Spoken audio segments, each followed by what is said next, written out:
everything. I remember everything. Yung mga values ko, yung mga pagpapalaki sa akin ni Mami, auto-rebelde ako. So, lagi kami cat and dog.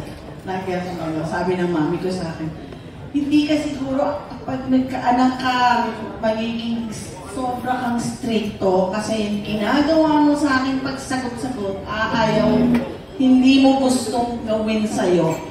Kaya, true enough naman. Lagi tama ang nanay. Mother superior. But my mom was a strong woman. But she never ako na-spoil. Kung ano yung baon ng mga kapatid ko, kahit nagtatrabaho na ako at 5 years old, pare-parehas na kami. Para you remain grounded. Walang feeling na, nasa kaluskos na number 1 show kami, di ba? Walang ganun. Kailangan, nakatapa ka pa rin sa lupa. Ganun ang pagpapalaki niya. So, and it was her decision to move me to the States. Dun sa Amerika, nagkaroon ako ng normal na buhay.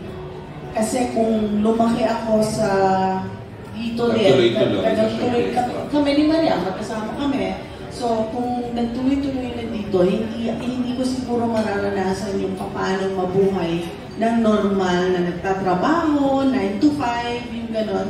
Nag-aaral ako doon sa Amerika.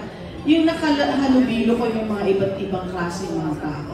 So, that, nakakadagdag yun sa mga kaalaman mo, sa experience mo sa buhay.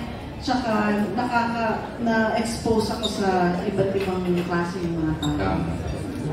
At mga, hindi foreigners yung mga ibang lahi.